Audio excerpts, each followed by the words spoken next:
Ulonga tabati yada to ye kuma daifa. Inu to ye ko je love bipa. Oba tala, oba takutakun. Zongo eshu, ogun oya osun. Kini sheshe, tan she nile yo. Ojalo jara. Definitely want to give gratitude and thanks to all y'all for tapping in with us. And shout out to the new channel subscribers. Shout out to the new Patreon members. Shout out to the whole tribe, man. Everybody's been rocking with us. We got a huge week this week, family. Real big week this week, man. We're starting it off today with Dr. Valentine. The last time he came through, he tore this thing down, man. Came through like a hurricane, man, like Katrina, you know, and flooded the Ashe street. So it was a powerful conversation. I look forward to, you know, part 2 with that with him today. And then as well as we got a big, huge milestone and landmark coming up this week, family. Wednesday, April the 8th will officially be the 2nd birthday for the African Spiritual Experience YouTube channel and community. The Ashe tribe has been around for 2 years, going on this Wednesday on April the 8th. So I'm definitely looking forward to a huge week to celebrate, you know, all the things that have happened, you know, in these last 2 years, man. It was a phenomenal journey. You know, I had no idea that the channel will become what it is, you know, that the community and the tribe will grow into becoming what the tribe has grown into and become. But I tell you what, it's been a magical journey. It's been a magical, phenomenal ride. And I look forward to bringing through some really, really dope shows this coming week, man, to commemorate and celebrate, you know, 2 years of Ashe. So it's going to be a powerful week. We're going to start it off tonight with Doc when he gets in here. And then I'm just going to let it be known. So after that, we got a few more I'm working on getting lined up, you know, earlier in the week, but in the midweek for the actual day of April the 8th for the Ashe birthday. I look forward to having a big show, a big day. And I'm trying to do like a little mini marathon, man. We might mess around, and if things work out the way I want it to, we're going to have an Ashe day where I might start in like the middle of the day and just go all the way through the night, because we do got some new guests coming through. So for those who are tapped in and who have, you know, locked into seeing a lot of different types of documentaries with a lot of works of like the Professor Cavas and the Professor Smalls and the Dr. Valentines, you know, all the master teachers of our era. For those who are familiar with the work of Out of the Darkness, Out of the Darkness is a phenomenal series. I believe there's like 3 of them. I've seen 2 of them, 1, 2, and then I think Heavy as the Crown is another one out of that series and out of that particular brand, man. So shout out to the brother Amadeus Christ, man. We got him coming in for his first appearance in the African Spiritual Experience, you know, network, as far as being on the tribe, you know, being on the station. I'm looking forward to chopping up with him. Me and him chopped it up a couple weeks ago, and we've been chopping it up to present, you know, something that's going to be huge, you know, on the 8th. So I'm looking forward to locking that in with him. Well, we already got locked in. I'm just working on the time. So as soon as I get the time, I'll post the links for that one. That's coming up Wednesday. Then we've got our, you know, community distinguished elder, Professor Kaba Kabane will be back with us Wednesday as well. So we got a dope one we're going to be doing Wednesday night. You know, probably wrap it up with Professor Kaba. So throughout the day, I look forward to sharing, you know, some of the people who've been a part of this thing that we call the African Spiritual Experience, this thing that we call the Ashe tribe out here in these Ashe streets, family. So I'm definitely looking forward to a huge week, you know, to get this thing cracking in regards to celebrating 2 years, man. We're 2 years old, you know, this coming Wednesday. So I look forward to it, family. And with tonight's show, we got a powerful one, man, because the title says it all, you know, full disclosure. So it's a lot that we need to discuss. It's a lot that we need to be aware of. Clearly, we see what's still going on over there in Iran. We see all the different things that's happening, you know, up there in Washington. We see the gas prices are rising sky high. We see, you know, all the different planes being shot down and storms, and we're seeing the blackout in Cuba. We're seeing a lot, family. We're seeing a whole lot. We've covered a lot of it, you know, throughout the years, you know, throughout, especially this last 6 months, this last year, that all these things have kind of been unfolding. So shout out to everybody who's been a part of the tribe. Shout out to all the guests, all the distinguished guests, all the distinguished master teachers. Shout out to the Divine Feminine. You know, we've had a lot of new, you know, guests that's come on Divine Feminine. Shout out to all of them who have came through and held it down to create that balance, you know, bringing the balance of my, you know, to the channel and to the tribe. So I look forward to getting some of them on this week. Hopefully we can get all of our schedules to align. You know, I can get the Divine Feminine back in there. Shout out to my aunt, Mariana.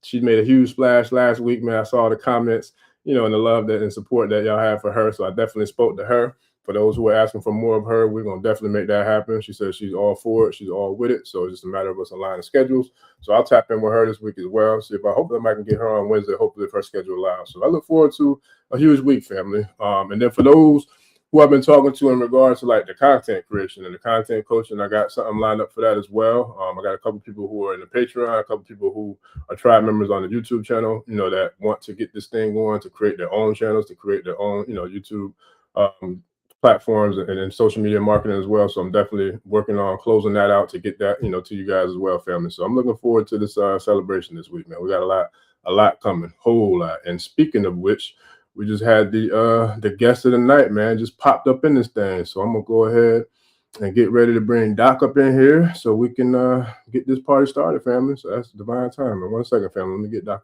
Dr. Valentine in here and we'll get the show started shortly.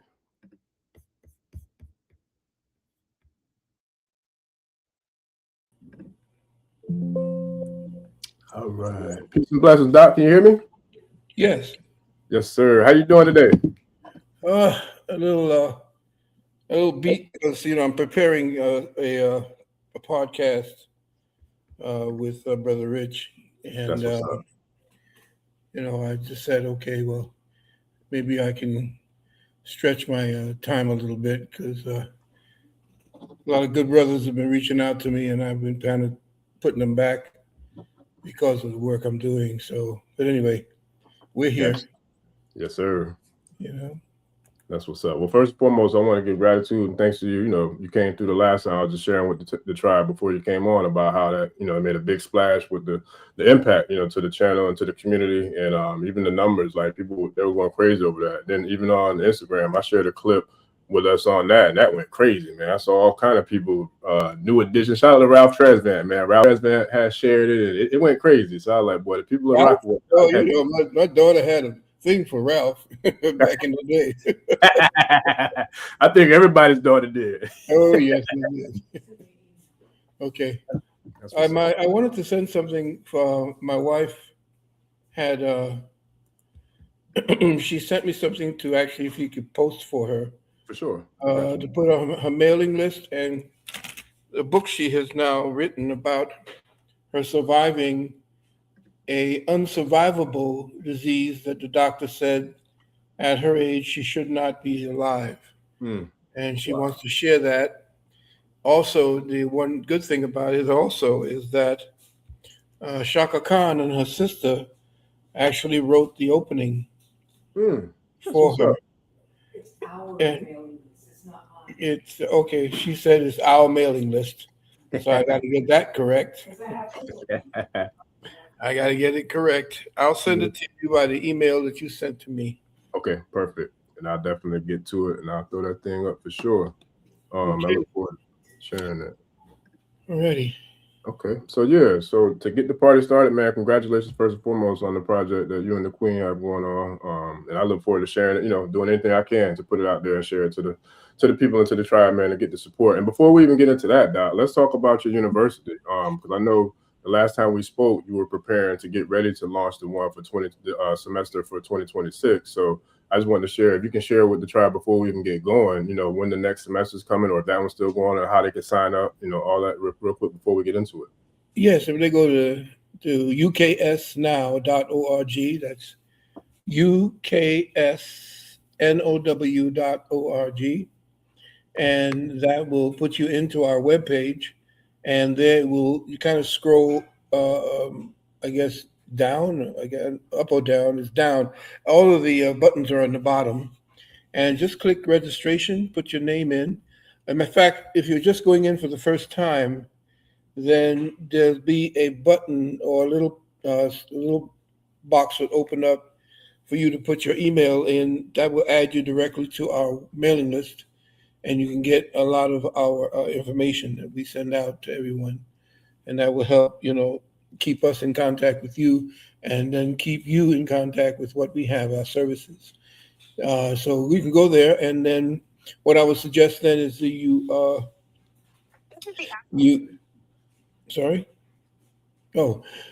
just fill out the form if you want to join us in our university. In fact, a lot of what is being taught out there and coming out, all the exposures and stuff like that, we've been putting out there the last 25 years. It's so wonderful to see it actually coming out in a flood. Yes. And a lot of brothers like yourself and out there is actually, introducing it as it's new, because a lot of the young people today didn't know anything about that. And what we knew, it's our business. It is our duty to pass on, to make sure our brothers and sisters, younger brothers and sisters, can take that, because this new generation, they are fearless. Yes. I love it, and I like the fact that they got warrior spirit, and I'm prayerful that they will take all of what we give to them and magnify it. Yes, sir. Yeah, that's what's up. And it is real too, because I actually had the opportunity to join a couple of your webinars back in the day. And I remember, like, even just looking back at some of the screenshots that you were telling us to take, it's like to see it all come to fruition. You know, there's several of you, I feel like master teachers, but you and Dr. York, I'm a big, student of his work as well. Like to see some of the work that I was reading and studying and being a part of, just sitting back watching, to see it manifest and come to fruition and come to pass is unbelievable, especially knowing some of this stuff I was seeing, and experiencing years ahead of it coming to fruition and happening, like kind of like what we're seeing right now. So it's like, it's dope to see it. And I know you can't help but to feel vindicated, not that you need it, but for the sake of knowing that I wasn't crazy, you know what I'm saying? I don't give a damn what these people say about me and what I say and how I teach, because I know what I'm talking about. And then to see it now manifesting, I know it's kind of like a yes, sir. It's been so great to know that your work has not gone in vain, even though you were kind of speaking to maybe 2 or 3 people in the audience at the time. But you were strange, you were a little crazy. What's wrong with this brother, and so forth. But the fact of the matter is, remember, I had a saying that I told a lot of my students that I don't live today, that I'm only visiting here from another tomorrow. And today that we are in is the trajectory that's leading to destruction. Trajectory that you and I and brothers and sisters like ourselves came from. We're on a whole other timeline. Time and thought are the same, so we're on the whole thought line.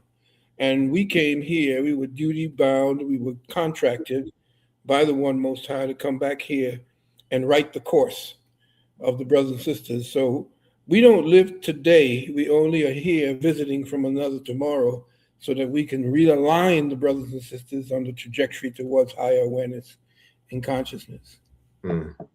Ashe. Now I'm all for it too, and I'm here for it, and I'm looking forward to it, man. It's definitely powerful. And before, just to kind of really kick the thing off, I know I don't personally celebrate holidays, but I know a lot of people out there might. Some, according to some, and some theory and philosophy, today is a so-called holiday that they call Easter. But if you want to kind of if we can get this party started with that alone, where did that whole origin come about, and what is the real, symbolism in this story that they paint in regards to this thing we call Easter, Doc? Well, it's a Roman holiday that they had, kept in something called Ishtar. And Ishtar was the name of the goddess of fertility at the time. And so when you look at a woman, if a woman is being, she's ovulating, they say she's an estrus. And so when, an estrus and Easter and Ishtar all came, it's a time when the earth itself, the earth being that a feminine principle, when the earth begins to become fertile, you see more flowers blooming, you see everything is awakening, it's coming out of that sleep of winter. And so everything becomes more and more fertile. The warmer it becomes, the more that consciousness expands and new ideas incubate within that consciousness. So therefore it becomes a real feminine time of the year when everything begins to blossom and bloom. And I was writing a song that one of the lyrics line is, "Time has taken Mother Nature from the cold, and she's dressed herself in flowers just for you and me."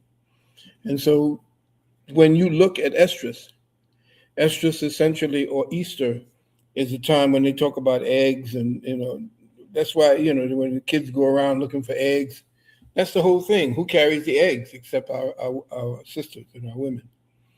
So it's all about a fertility time. This is the time when we did a tribal kind of rituals, fertility rituals, so that the children are born around the same time, when husbands and wives and the men and women got together. And when the women became impregnated, it wasn't like an offshooting. It's like all the children grew up at the same time, so that they would keep a continuity going. So there was a season for having sex, a season for rebuilding and renewing the tribe itself. Ashe. Yeah, that's powerful. And it's funny because, there's a lot going on right now when we talk about the rise of the divine feminine, which I don't think the divine feminine was never not, where she was or always was, is, and will be. But I think based upon this patriarchal system, that we live in that was designed for the removal of, the divine feminine and the removal of, that balance of the feminine presence, I think it is something that we see, especially here in the Western cultural society, especially when it comes to this thing we call religion. How significant is that for them to have the mind control that they have had with what we call religion by removing the presence of the divine feminine? Yeah, I'll be speaking on that as well.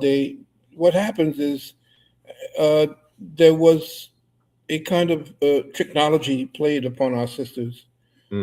She removed herself from that throne, and there was no such thing as a patriarchy or matriarchy in our paradigm, because the very word that ends the suffix arch means something over someone.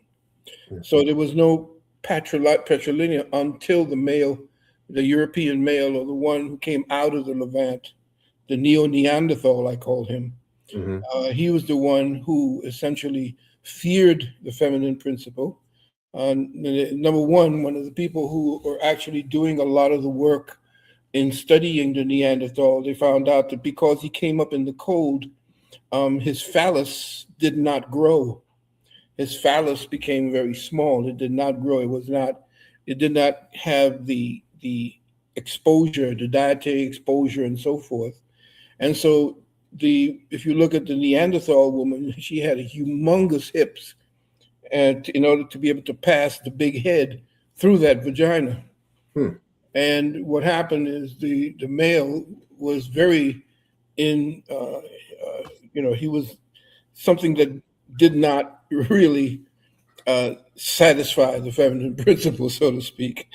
And that essentially also gave him hostile feelings towards her, because she'd always be complaining.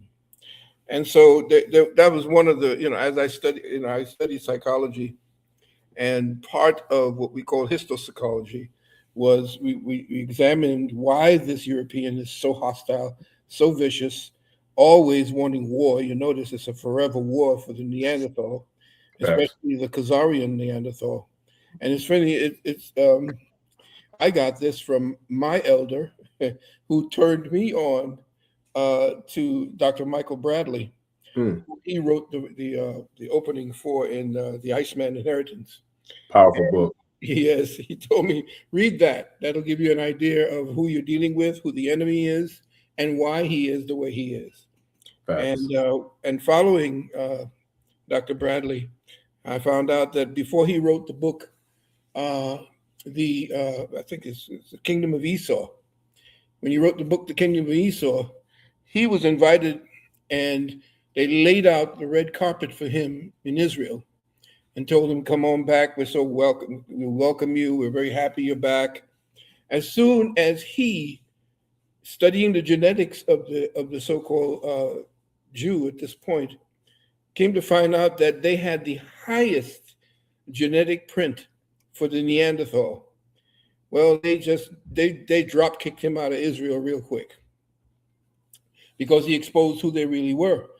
And that's why they instituted that they cannot have, it's against the law for them to have a genetic test, because it would show that they were mostly Neanderthal and out of the Caucasus Mountains, and had no rights that the so-called tribe of Yehuda had. And right now you see what's going on. And again, the other thing is, my whole thing is about the destruction of all forms of religion. And I don't mean destruction of the philosophy and the science of the spirit. I'm talking about these power-hungry creatures who inhabit the minds of the less educated and the less aware, and giving them certain types of mythos, like the fallen angels and the Nephilim and all of these. Most people don't realize that when you start talking about the myth and giving the myth a physiological reality and threshing it out into an anthropomorphized form of storylining, that what you're doing is just taking their religious thinking back then and just enhancing it and giving it the anthropomorphized form, the same way they took the Son of God and made it into a white man named Jesus.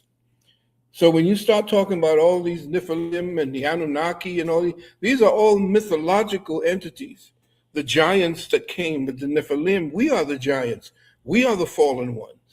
And when we understand that, then we're free. Because in my studies, I heard, it's a really good one. It says, when the last stone of the last temple falls on the last priest, Imam or Kohan, only then will humanity be free. That's powerful. That's real powerful. And look, speaking of the book, Iceman and Heritage, I had to run off and get mine real quick. Family. If y'all haven't got this book, man, you want to do yourself a huge favor and go ahead and grab it and study it, man, because everything Doc is saying is written in this book. And mind you, I don't think that you alluded to this, Doc, but the author of this book is a man of European descent. Yes, he is one of European descent who decided to speak and tell the truth, so much so that he even wrote a book going in depth about his own origin, about the origin of people, of European descent. So it's a very powerful piece of work. And matter of fact, the foreword is written by Dr. John Henry Clark, if I'm not mistaken, right? Yeah, that's what I was saying. He was the foreword actually written by him, and threats to his life. Most people don't know that Baba told me that he had threats to his life when he came out with Iceman Inheritance. I believe it. Mm-hmm. Absolutely. I definitely can believe that. Because I mean the truth, they don't want us to know the truth, especially when it comes from them. To me, it gives it a whole lot more credibility in regards to what they don't want out, because they can easily try to shoot it down when it's from us. But when one of their own comes out and speaks the truth, it makes it harder. That's death immediately. They just it was like all the scientists now who began speaking about the dome above us and all of what we really are, and the stories of what they found in the so-called Antarctic, and all these people have all gone. They've disappeared. And the people who actually spoke and actually exposed what the vaccines were about and so forth, they're all dead now. They're all disappeared. They all shot themselves in the head from the back. And it's ridiculous. And we know that the truth is coming, but it's going to be a painful birthing. It's going to be a painful birthing, a lot of sacrifice. And I think that reason why I dealt with calling everything that we were doing the metaphysical underground is the reason why. That's where the roots are. The roots are not in the air. It is also because we are the reverse of the trees. That's why the tree and man are so connected. The tree's roots are in the ground, whereas man's roots are in the sky. It is here. So we have that very delicate balance. And when we deal with the underground, we're dealing with the secret, how things birth. Before they had all this stuff that they invade to look at babies inside of the mother, the baby was secreted away. You didn't know what was going on. You could tell. Our teachers back in the day could tell who came back and who was coming back. But the same thing happens when you're dealing with the evolution of consciousness. It happens in a womb. And this is why I started speaking about the metaphysical underground. It's within the womb, and it's now coming out. There's a birthing, and we could see it happening with young people, taking up what we were putting out. Not as sophisticated as they're doing it today, because today they have all kinds of technology and AI and all that. We just had some stuff that we had pictures that we would put on a thing, and hopefully it would broadcast on the wall and so forth. Yeah. What the kids have today. Yeah. It's funny because that's the video that took off and went crazy. Is the one we were talking about AI. I had clipped up some pieces from the last conversation we had and shared about, the part about melanin. It went crazy. And I definitely want to dive back into that, especially where we are now. Doc, when it comes to like astrological events, are you familiar with the alignment that's happening today? Or I think it was last night with the star. I think it's Regulus that's aligning with the Great Pyramid Complex and the Sphinx today. Well, yeah, the Sphinx was actually put up, or we call it Hamarcus. It's not the Sphinx. That's actually Greek. Gotcha. But it's the name of that statue is Hu, H-W, or Hamarcus. And it was the face of a woman and the body of a lion. And what was happening is it was actually pointed towards the constellation Leo. And what it was saying, it was showing how Leo was transiting into Virgo. So the lion was actually the point where you began to see the Nile and everything begin to, become flourished and so forth. And the virgin birth of Virgo, with her head facing there, was to let everybody know to get ready. And this was done like 10, 15, 20,000 years ago. The pyramid that they're looking at, the so-called Pyramid of Giza, that's over 25, 35,000 years old. The European wants to put it at 6,000. It's ridiculous. But that was a generator, an energy generator. And I was one of the first ones to talk about the fact that there was an underground river with statues under the pyramid for about a mile. And it was the waters that were set up there, and there were Imhotep created the Saqqara pyramids and a city underground to help shade those members of the royalty who began using or began misusing, one of a better word, what we call the mufkazut, which was the gold powder. When you heat gold to a certain degree, it turns into a white powder that is used to generate anti-gravity. And this is what you see flying around here, all that the things that it negates the density necessary for you to deal with propulsion. The European uses 150,000 gallons to try to force its way off, when all you had to do was to match the density pressure of third density, equalize it, and you just take right off. That's why you see them flying so fast. We knew all about that, but the mufkazut was a white powder, and it turned everybody into like a vampire, so to speak. That's where the first vampire came from. The story of the vampire came from, which is why, what's the name of that young little girl who died in the crash? Aaliyah. That's why they made her play that part, because this is where it came in from that part. And what happened was, it had made people so screwed up that Akhenaten got so screwed up that he got leprosy. And it was Akhenaten that started all these sacrifices of children. That's why you see these so-called Kazarian, so-called Yudas. They're the ones who essentially worship Akhenaten. The Rosicrucians worship Akhenaten. Why? Because he went crazy in Kemet, which I don't ever tell you about it because we don't ever want to know the bad parts about ourselves.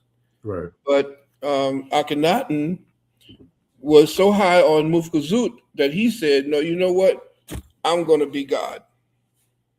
So he destroyed all of the different temples, which was like the Congress and the House of Representatives, since Kemet was a theocracy. And because Kemet was a theocracy, all these different temples to Amun-Ra, to Jehudi, and to all of them, this was the governing principles. They were the ones who would at least be the stopgap to the power of the so-called pharaohs. And what happened at that point, he went nuts. And so what he did was, because he did not want he wanted this God complex that he had. He destroyed all the temples, or the power of the temples, and there was an uprising against him in Kemet. So he said, you know what? I'm going to do my kumbaya, and I'm going to build a city called Armana, further down the aisle.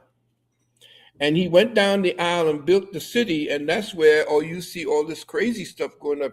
He was in bathing in blood because he thought that was what he needed to do to get rid of his with the high physicians. He didn't want to listen to them because his head was all gone. Well, what happened? He left Mempatah, which we call Memphis today, which was the capital. Mempatah was going crazy. The people were looting, going crazy. So that's when the military took over with Hortonheb.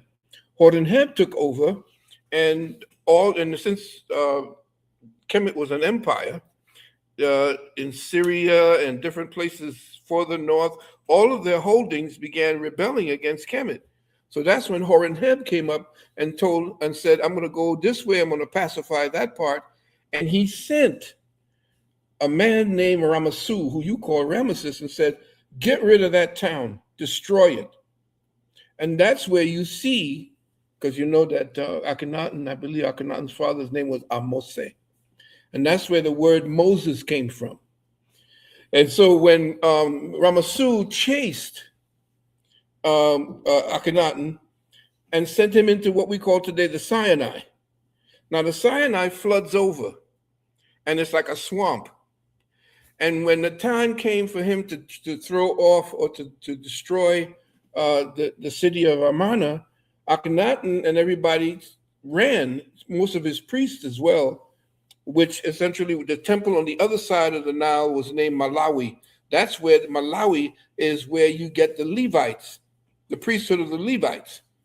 And they chased him into that boggy area where the chariots couldn't get in, but they elaborated on the story and said he parted the waters and Ramasu got washed out and all that kind of nonsense. But then Hortonheb, after they pacified and got Kemet back into balance, he didn't want to rule. He's not a ruler, he was a warrior. And so what happened was he made a deal with Akhenaten and said, you can't rule, but one of your family can rule. And that's when they put in Amen Tut Ankh, not Tut Ankh Amen. Amen Tut Ankh. You never spoke and put your name before God. And so that's part of the story where we're speaking about it and what the deal is on the underground. See, somebody's going through the darkness. That's crazy. The timing of that too, because I'm probably way behind on the comments as much as they got in there. Yeah, now that's powerful, Doc. That's very powerful. So there's so much that I hope I can get all of it in, because I know our time is limited based upon what we spoke about. But when it comes to the dude, there's another European author who put a lot of information out too, and unfortunately he sacrificed his life. But the book Behold a Pale Horse, I believe it was it William Cooper?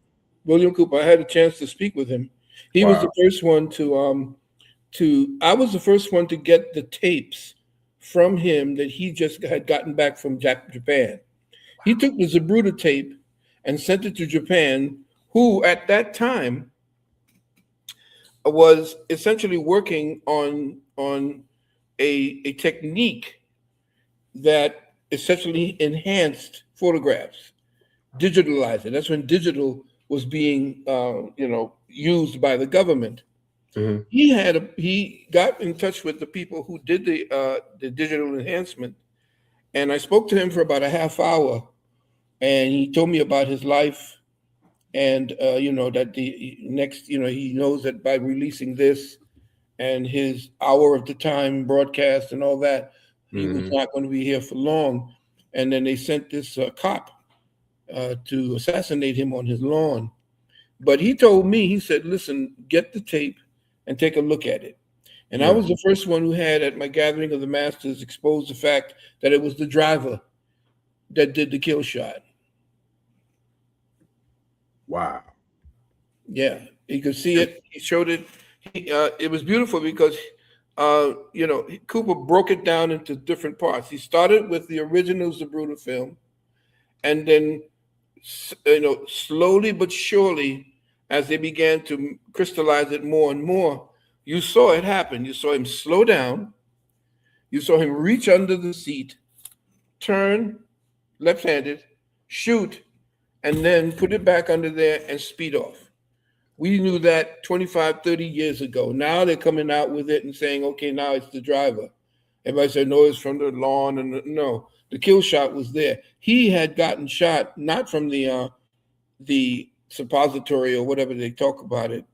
George Bush Sr. or George Scherf, his name is, was the one orchestrating it for the CIA and orchestrating it with the Jewish mafia through what was his name?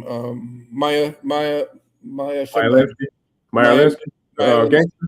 Yeah. Maya Lansky in coordination with not Golda Meir, but the first president of Israel, because Israel wanted atomic weapons, and Kennedy said, "Hell no," and they put the hit out on him, and so it was him who assassinated.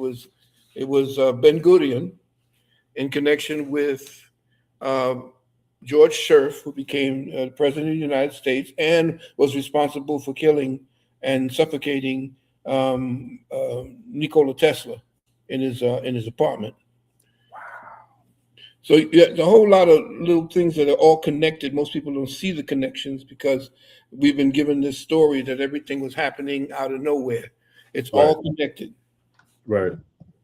That's crazy. I never heard that part about with Tesla, but it makes sense because they wanted to take all his all his genius, all his intellectual property. And the person who actually assisted him was Hitler's bodyguard. I know.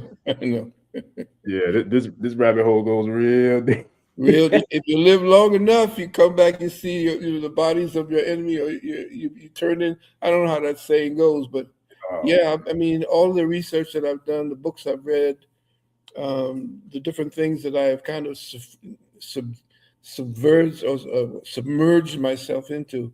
So many little things come up, and the thing is, you get glazed over looking over all the information. All of a sudden, there's a little kernel, and they back up, and it's, oh wow, wait a minute, where did this come in? And if you don't have a knowledge of all the things that came before, and you weren't keeping up with all the way things were being motivated, so you would not understand the little kernels that the Most High gives to you that wakes you right up for that moment. That's facts. Yeah. And it's like, you have people out here now that all of a sudden they're overnight master teachers and this and that, but it takes decades. I mean, literally decades to get and acquire this much information. Like I remember studying, I started learning from Dr. York in 1994. So we're talking about going on almost 30 years now. I've been studying, being a nerd, reading, watching, your films and all the other, greats I've been learning from. So it's like, and I'm just grateful to even be able to have the conversations, with some of the people that I grew up watching, because it's surreal, honestly. It's like me going to the league and playing ball with Mike, with Jordan. Yeah, nice. For real. But it's, it's amazing. But the information though, like even with the William Cooper thing, like I was just watching one of his videos this week, if I'm not mistaken. It's like it blows my mind because of how precise everything that he spoke about before they whacked him is literally in fruition right now as we speak. Just like a lot of the teachings that you've shared with us too, like them sucking the blood and drinking the blood and all this. Well, he worked with naval intelligence, so you could know how deep he was into in the rabbit hole where he was actually. Yeah. Whew. All right. Well, we done covered a lot already, but when it comes to what we're watching right now unfold with this war, Doc, how does this all play out from your perspective and from all the research and all the studying that you've done to kind of know and always be ahead of the game of what we're seeing in real time, happening? Where does this thing end up going in the next maybe 6 months to a year or so? What do you see, foresee happening? Because Trump has lost it. He never had a goddamn mind to begin with, but whatever he did have, that shit is crazy. It's gone. It's gone really from a long time ago. I call him Pope Incontinent the First. And he's, if you look at him, you see his pants be brown at the back, and he has the nerve to be wearing white constantly on his golf course. He must have forgot his diaper that day, man. Why? Yeah. And nobody could sit around him because you know what happened. He dared somebody to put something that was like a flagpole, a small flagpole up his rectum. And so what it did, it destroyed the muscles that does the peristaltic movement. So he can't keep his waist in his body. Anyway, what you're looking at is Netanyahu and Trump and actually Wall Street and all the rest of the Kazarian mob consolidating the oil, especially from Venezuela and all parts west.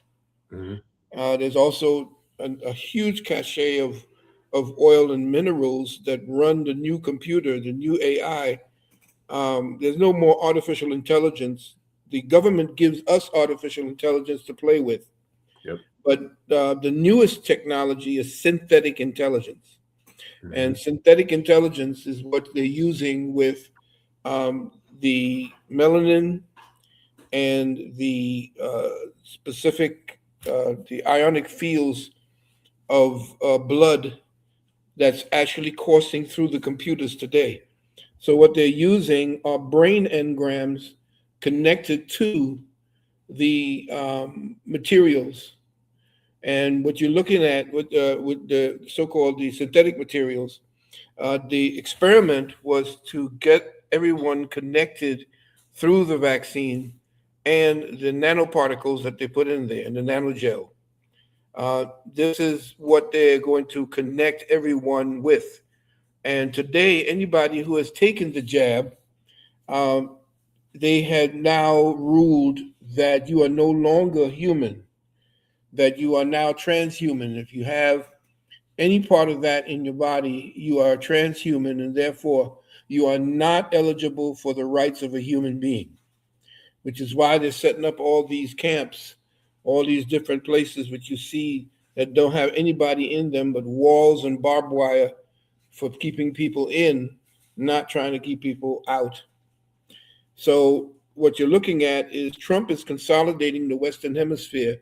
And what he's doing is he is setting up so that he becomes, there's more oil here in Venezuela than in anywhere over there in the East. There's more oil than here in Canada. There's more oil here in the United States. Most people don't know that. The Gulf of Mexico, there's oil here that we could be using right now to relieve all of the pressure that we're dealing with. But this Khazar mob, this cult, this blood cult, is essentially consolidating power through what we call BlackRock. And by the way, I also, I don't know if you saw my webinar on the reason why they call their company BlackRock. It's actually because there is a gigantic black magnetic mountain right at the tip of the North Pole, which is what they want to consolidate. And you saw an idea of what that particular center, where it's right under Polaris or the Pole Star, you saw an idea of what is up there in the movie, what's his name? Pirates of the Caribbean on I think it's on Stranger Tides. And they were fighting inside of a gigantic whirlpool. Well, that's not a myth. That's real. Mariners over 300 or 400, 500 years ago, they always got caught up on that, and they talked about a gigantic black mountain. They had it in Spanish on the old maps. Look up at the real old maps of the Northern Hemisphere, and you'll see right there in the center, there's only north and south. There's no east and west.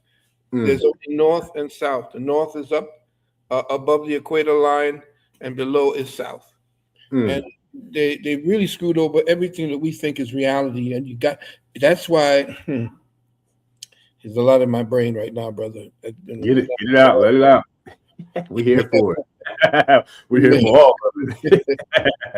The main thing is that we have to no longer trust what we've been taught in school.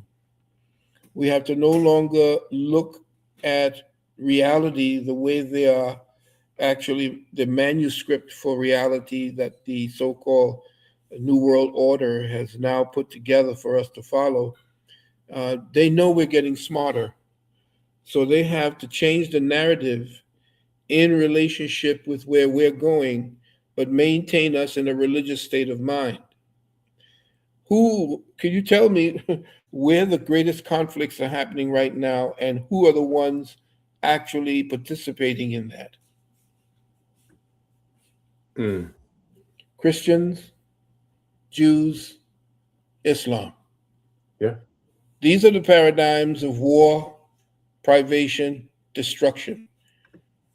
When you relegate someone to a behavioral habit that has nothing to do with the evolution of the soul and consciousness, there will always be crabs in the barrel. In this case, it's crabs within a psychospiritual barrel. We are not elevating outside of the particular cocoon that the thought structuring mechanism of indoctrination has us locked in. We are not allowed to climb out of this paradigm structure that they feed on us with. These people they do not possess the necessary components for spiritual evolution, and that's melanin. They do not have it, so everything you see is them strapping on exoskeletons to give them what it is they're supposed to be dealing with on a spiritual level. Iron Man and all the rest of this is to enhance them. Well, that's what I call pseudo-melanin.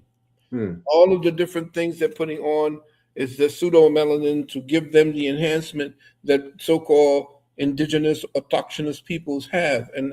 We have a spiritual awareness. This is why everywhere he goes around, he sees that we abandoned everything we did after we reached a certain level. And when he came here to these shores, everybody was living simply.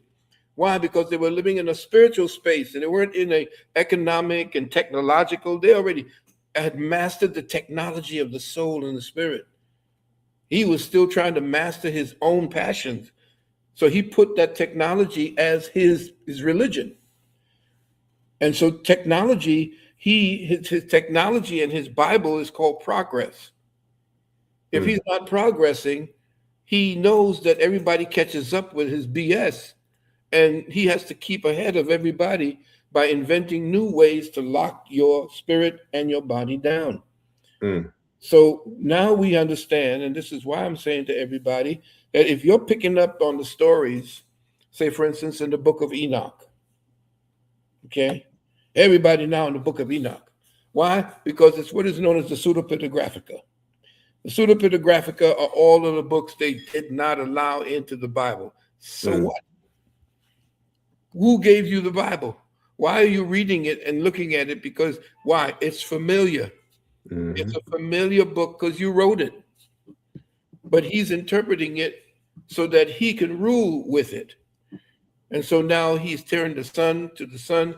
Everything you see in your Bible, in the Torah, everything has to do with astrophysiology, astrotheological sciences. There was no religion. There was only the science of the spirit. And until we get back to that science, those people who are trapped in that three-headed dog called the Abrahamic religions, they're going to kill one another with it. They're going to eviscerate themselves. And your boy Albert Pike, he planned it out. That Head 33, he said, man, we're going to let Islam and Christianity wipe themselves out. He predicted that.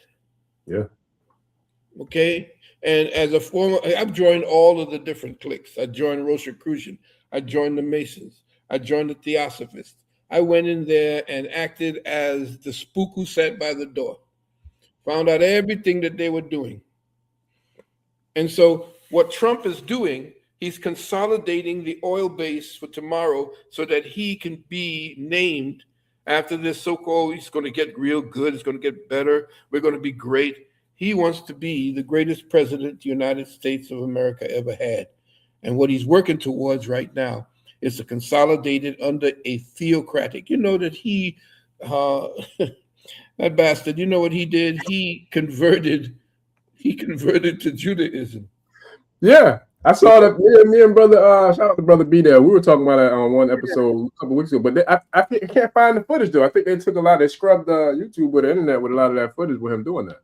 Well, he went to Scotland and got his 33rd, Mm.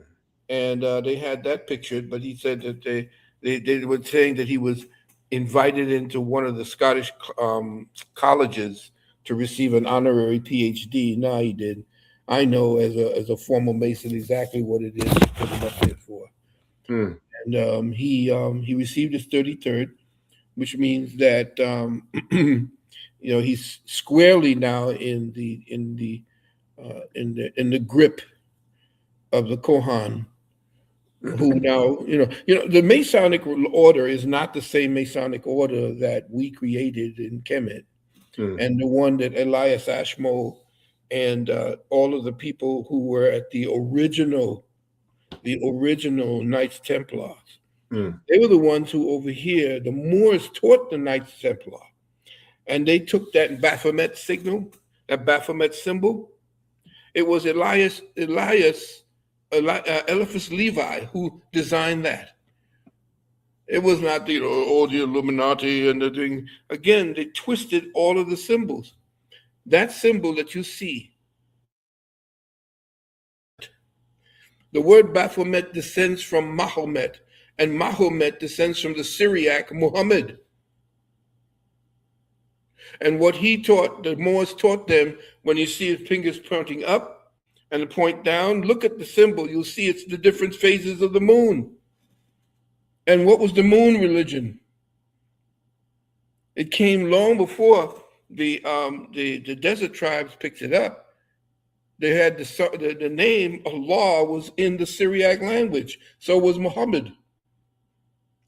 And it was the Vatican who actually raised, and this is something I'm saying, but they're going to be hating me on this one. It was the Vatican who put together and raised the one called Muhammad, and they're going to be pissed with me to say it because his first wife was a Christian, and she converted, and she had him working for her because she was a businesswoman, a powerful businesswoman at that, and she would send out the people that she did business with throughout the land. She would get the men to go out and do business for her. And Muhammad, the one that she married later on, was one of the workers for her. And it was, I'm not sure which one of but you go back and listen and read. And that's the thing we don't do. That's why our ignorance makes us angry and makes us dangerous to people who speak the truth. Go back and read and research, and you'll see that before there was an Islam, as you know Islam, there was no Islam until they said Muhammad was raised. And he went into the cave and received from Gabriel, or who was it, Gabriel? The Quran. But no, this is all myth. This is all myth. And we're not looking at it this way, as myth. But the Catholics, or the Vatican, was exploring through the Jesuits. They were all in the East. They were all through the Eastern, in Arabia, and they said that Khadijah, I have to do praise be upon her name. They said that she essentially was dealing with an Abrahamic religion before that. So if you look at the real stories behind what it is these three religions have, they have one patriarch. And who's that? Abraham. But who the hell is Abraham? Where did he come from? They're not telling you. Yeah. Abraham is Brahma. He's pimped from the Hindu or from the Bahujan religion of Brahma. Who was Brahma? Brahma was the head god at that time. He had a wife. What was his wife's name? Sarasvati. You take Abraham, you take the A from off of the back end, and you put it in the front. You take it and you stick it in there, and Brahma becomes Abraham. Sarasvati becomes Sarah, his wife. We've been bamboozled. Hoodwinked. Hoodwinked. Oh man, that's dope. I never. Wow. That's dope. Take a look at dope. it. And Wow. you can look at it. Brahma, Vishnu, Shiva. Brahma is what we see as the so-called Jewish or Yehuda, because there was no J. There was EU. That was the name of the god. Then you have Vishnu, which is Christianity, and Shiva, the destroyer, is Islam. They stuck us really good, and now we are caught in this thing where people are defending myths and killing and drawing blood and killing one another over myth. Yeah. Because we have not raised them to understand that everything that was put down in these books is to teach us how to be better human beings and how to find the spirit within. Period. Yeah. That's facts. Let me, Bob. I got two quick questions, and then I got a ton of them waiting, but I'm gonna wait till we finish up before I get the Q&A going. But I did want to ask you a couple, because these are things that I've had a lot of debates on, and I'm sure there's a lot of the tribe out there listening too. Where did this thing called Christianity begin? Was it in Ethiopia, or did it begin somewhere else? Krishna. You have to remember that Ethiopia is Kush, and Cushitic civilization. The Cushitic civilization went east, west, and when it went further east, it became the Indus Kush. So the people of India essentially came out of Kush. The people of the Kemetic Nile came from the Mountain of the Moons, Kush. So Kush had two sons. The Romans stole that, and I don't mean sons by males. I'm talking about two sons of the sons in the sky. Wow. When you start dealing with religion, you're dealing with beliefs, you're dealing with the anthropomorphization of forces. And the Orishas do the same thing. They call the waters the Oludumare or Yamaya, all these different names that were given to forces, but they anthropomorphized them by putting them into a female or a male form. Because why? It connected us to that force. That force was in us. It was expressing to show us that whatever it is nature did was within us. Whatever it is the animals did, we did. And that's why we revered the animals and made the animals as part of our science. We did not disengage ourselves from nature like this white man did. Facts. Why? Because in my book, The Wounded Womb, I spoke about the fact that there are two different types of scientists. There's the white scientist, which is the European Neanderthal, and there is the autochthonous scientist. What does that mean?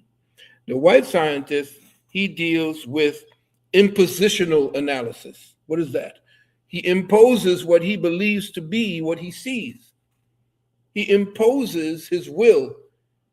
He names them, he numbers them, he does all of that.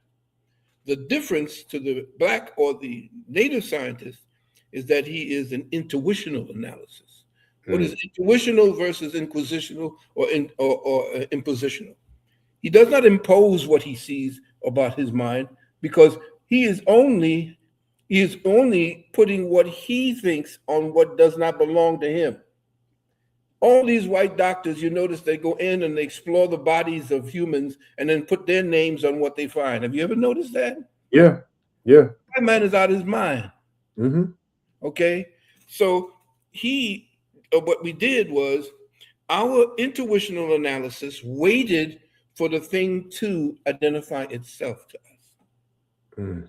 We did not impose our will upon what we noticed, because if we knew what it is that it took to create it, then we would be God. But the thing can actually show us what it is through observational analysis, which is what he's doing now.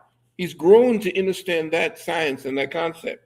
But we never estranged ourselves, so we never put up fanciful little symbols to express it. All we did was consolidate it within figures, with the head of Jehudi as the ibis, with the head of the hawk being Heru. It just meant that the spirit of what that is and how we, in our own minds, would then consolidate the actions of what it is that we see of the air, fire, water, and earth, and how each one of these elements are actually the WORD that we speak about in John 1 and 1.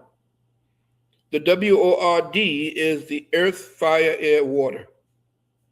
These are the word made flesh. And so when the word is spoken from the Most High, it speaks through the different creatures that inhabit and essentially spiritualize these four elements. For example, the air is a conscious entity. It's part water, but it's refined air. It's refined water. And so creatures that express the air are how the air becomes conscious and how we read what that particular element means. So the birds, the things that fly, they are the air elements. We go into the water, and the water element expresses itself through all the life forms that you see in the water that have consciousness, because the water is a conscious entity, but conscious as itself and not conscious of itself. The water element becomes conscious of itself through the fish and the different life forms that are in the water element. And of course, we teach this in our university, which is why I say I'm here to destroy all religious thought and to put spiritual thought back in to play. Ashe. That's powerful. Shout out to Mr. Gomes 075. I'm gonna be sharing the links to the new newsletter coming up this week, family. It's not a coincidence that you're not getting the notifications. I put that in the comments because it's on purpose. They don't want this information to get out there the way it should be. So that's why we got to do everything we can to keep plugging along and putting it out there, to the best of our abilities on as many platforms as possible, because that's what they do. Doc, how can well, you shared it in the beginning earlier, but I'll share it again towards the end of the show with people tapping in for the university. Do you have a new semester coming up anytime soon, Doc? No, what we're doing, we're waiting to see. We usually wait until at least 5 people have joined and have committed. And when that happens, then we go forward. We usually get a little more. If we do, fine. But I like to speak because it's not just about learning the technology of spirit or the metaphysics of life. It's becoming more proficient in practical metaphysics, not just the one that you just grind your wheels because look at what I know, and let's go around the water cooler and I can talk metaphysics to you. No, I like taking on the development of that student and what it is that student, because homework is part of it, and you have to actually read the dissertation from the previous class and what you did to apply the lesson. And as you applied the lesson, what was the feedback? What did the feedback make you feel? And you have to kind of consolidate it into a minute and a half. Why? Because the people have a very, very, very short attention span. Yep. And you're talking about a very, very, how do I say it? A very unique as well as elegant form of knowledge that most people are not aware of. And until you can capture their attention, which is very, very important, that's more potent than gold. It's more potent and more potent and more valuable than even osmium. Osmium, most people don't know, is $100,000 per gram. But your attention is priceless. Yeah. Because that's what they captured with all this religious bullshit that we keep dealing with. Yep. And they have our attention is incarcerated and being held hostage to these three people. And the higher up you go into those religions, the whiter it gets for some reason. Why? Because they hijacked and they destroyed everything that was meant to be something that elevated us and not, suppress our knowledge and suppress us. But it's a futile, what they're doing is futile because there are too many of us. Right. So this whole circus that we see with this war thing, from my research and from my studying, it seems as if all these players that are in position of so-called power with this whole thing happening, they're all really behind the scenes aligned together, right? Or are Yeah. they really enemies for real? No, they're all together. Okay, that's what I Yeah, thought. there's some of them, you could tell that the more the war goes on, the richer the upper half gets. Mm-hmm. And it's actually, they want to kill off at least 3 or 4 billion people. And they've already started that process of genocide. And they're becoming more and more aware now of who the actual enemy of humanity is. All the wars have been started by this Kazarian mafia for the last 75, maybe 100 years. Each time there was a war, they were in the middle of it. Mm. From the assassination of Ferdinand, and they're trying to get rid of what we call the Nazis. The Nazis themselves, if you look at the last name of the Ashkenazi, that's who they are. They're the same people. They're the upper echelon of the intelligence of the Nazis were actually Vatican and Jews. The Jews was Hitler's intelligence apparatus. Most people don't know that. And it was a Hof student through Rothschild who actually wanted to start to consolidate his power. And guess what? Guess which 3 countries is not part of their orbit? In other words, guess which 3 countries that Rothschild does not own with a central bank? Is Switzerland one of them? Nope. Which 3? I'm not sure. Which 3 is it? North Korea, Iran, and the third one. What was the third one? North Korea, Iran, and I believe it was Iraq. Wow. So they got Iraq, started the war there. They started a war now with Iran. That was really stupid. Yeah. Not really Arabs, they're Persians, and they don't play. They're getting their ass handed to them too. Yep, and nobody is screwing with North Korea. Why? Because they got the bomb. And the ones in Israel know that. And you see what the chosen are actually choosing to run right now. Everybody want to get out of Israel.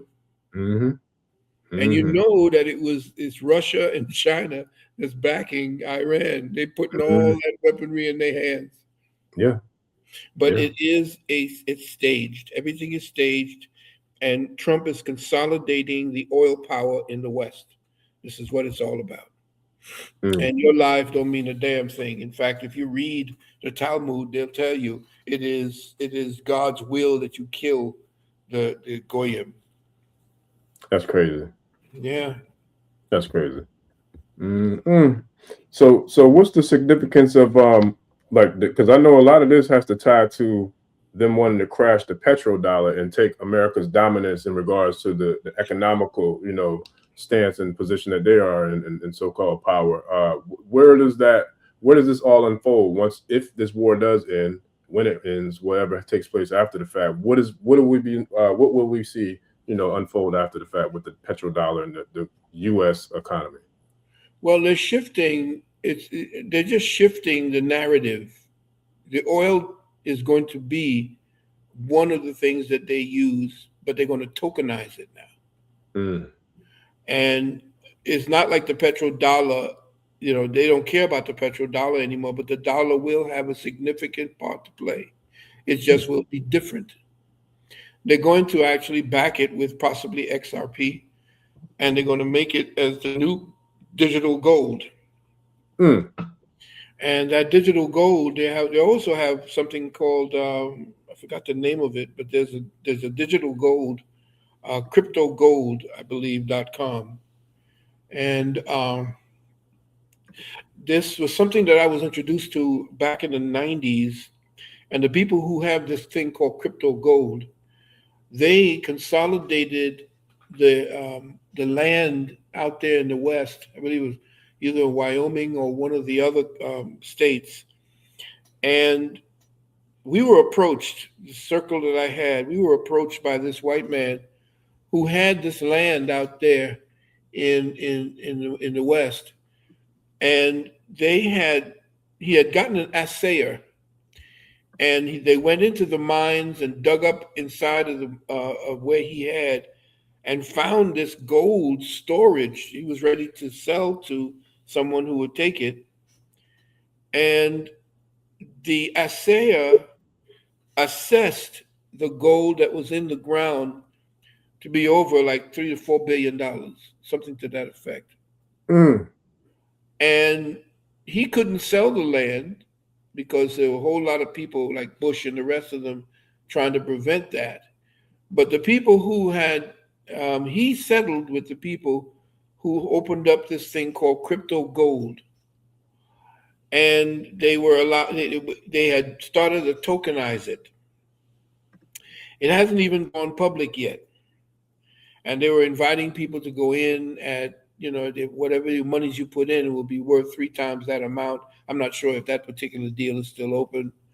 But I do know that XRP, XLM, XDC, HBAR, and another one, I'm not thinking that Polygram or one of the poly something. But anyway, those are the ones that are going to be used because they have utility. I kept telling everyone, stay away from Bitcoin because it was essentially created by the same people who actually created XRP. And what happened when I told that, matter of fact, I did a lecture in New York on vaccinations with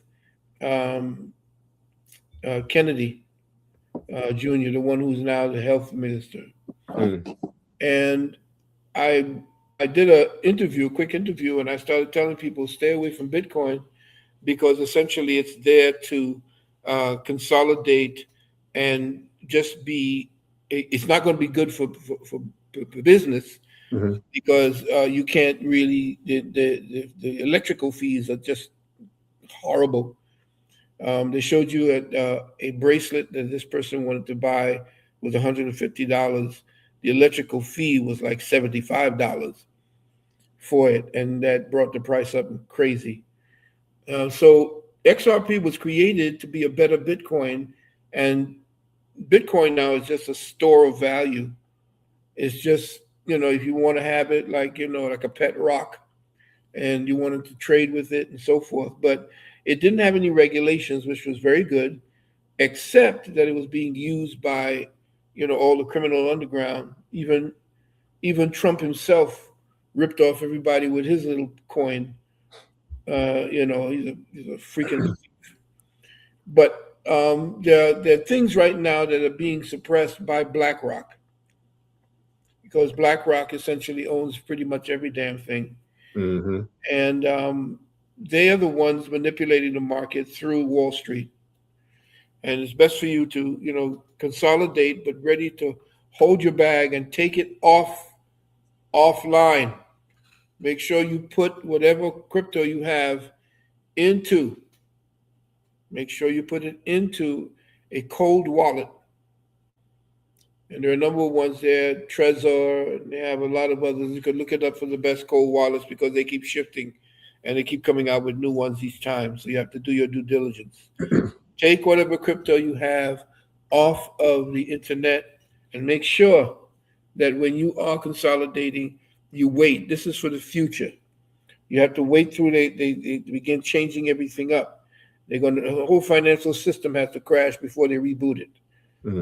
This is where everybody's going to be tokenized. They're tokenizing everything: oil, diamonds, gold, all of that's being tokenized so they can control it. So since we're dealing with what is known as a compelled benefit is you have no choice. So it's best that you get in right now so that you can survive what they got coming down the pike. Get your water together, because we don't know, there might be a nuke incident as well, because these fools they need to wipe out, they need to get rid of Iran. Mm. But get water, food, clothing, batteries, and there are certain types of things that this guy, I remember this brother invented this thing where he had in Africa where you can actually put it into dirty water and it filters about maybe 300 or 400 times. Mm. You know, and you just suck it up like through a straw. It's called a life straw, I believe it's called. Life straw. Check that out. Yeah, check it out. Yeah, I'm glad you went into that with Bitcoin too, because I think I saw you on I can't remember whose platform you're on, but you were speaking about, you know, the gangsters and the mobsters and the cartels, you know, all those underworld people that was involved with the whole creation of Bitcoin and how, you know, how to not really tap into it like that. But I do remember seeing you or hearing you speak about a few different coins that you would recommend, you know, to the family in regards to, you know, being able to kind of get ahead of the curve or be in a position of financial, you know, stability when it comes to this whole transition that we're seeing. Can you kind of share with us the ones that you would recommend for us to kind of research and to tap into in regards to somewhere to put our currency that we have now and to be able to be prepared for this shift that we see coming? Indeed. The thing is that you have to be very careful because the banks are going to be coming after your money. Remember, possession is 9/10 of the law. And because it's 9/10 of the law, the bank really owns your money, which is why they're dealing with tokenization at this point and why certain things like XRP, which is the most valuable thing that's out there working right now, and what it is they want to do to tax that. And you have to be very, very good with it. To consolidate it, keep it cold until such time as you find out how they set the rules for using it. But you get utility coins. When you go up, I don't know because they keep coming in. I know that utility coins are the ones that are going to be most utilized. They're being utilized right now, but not here in the West, in the United States. In Japan, they're using XRP. They're using XRP outside of the United States. They're doing everything they can to not allow the people of the United States to gain power through finance. So they're doing everything with taxes. They're doing everything to raise and deal with inflation. They want to bankrupt the United States of America. So I recommend the top three. XRP, which is for banks to actually deal with the distribution and transport of finance across international borders and banks. This is what the banks are going to be using to transfer money. XLM is for us, the so-called people who are dealing with retail. Retail is us buying certain things for A, B, and a third. We're going to be using tokenization, and tokens are going to be XRP and XLM. Those are the king and the queen at this point. They're going to be, it's going to cost less than a penny or less than a fourth of a penny to actually do a transaction. And instead of it taking like in the old system that they had, which actually took like a week to 3 days to a week in order to transfer, say, water. If you wanted to transfer $1, a certain amount of money to Switzerland, Switzerland had to hold a certain amount of dollars in order to ensure that that transaction goes through. That eliminates it because as soon as they go into the token system, billions, maybe trillions of monies are going to go back to each bank that actually put money into all these places for what they call the SWIFT system. The SWIFT system is how these bastards during the time that it would take 3 days for you to get your money, they would be using your money to gain interest on the deposit that's in the bank before you get it. So the 3 days to the week before you get your money, they're making money on your money. The reason why the bankers don't like it so much right now is because it eliminates that middleman, them. When you use XRP or XLM, it takes less than 2 to 3 seconds before you get your money. And so that new system, where technology now is completely neutralizing the power of the banks, they're the ones in Wall Street holding everything up from moving forward. And now you have this Epstein war, because all of the people that are supposed to convince us to get into the new system, they're all pieces of shit, excuse my expression. They're all filthy, child sacrificers, rapists, and so forth. So this Epstein war had to happen in order for them to shut down what was in Epstein. And I've been telling this people for the last 20, 30 years that these bastards were out there doing everything they were doing to the children. Mm-hmm. And what happens now is, now that it's out, who's going to get punished? These people don't care about you. They have a lock on everything. Even the people that you like so much, all the people that you that I'm going to have in my dissertation, all of I'm talking Kanye, all of them, everybody that you hold, you think that you can actually get television time unless you have gone through their crucible? They're not allowing anybody out there. They'll give you some leeway to talk a lot of crap, Mm-hmm. but you ain't got no goddamn power. Right. You have no power. Yeah. And your power is in the masses, and they keep the masses separated. White people now know that they niggas. Some white niggas know they niggas now? Yeah, they now know they niggas. They always thought, oh, look at that. Oh, we're good. Now they're calling us, please join us, please join us. We now know what it's like to be a nigga. And it's causing them to have conniptions. Yeah. So they're like the young people used to call them wiggers. We know now that what power we have. But here's the play now. Just because they're not attacking us, don't mean they don't have something planned for us when they get through with these white folks. Mm-hmm.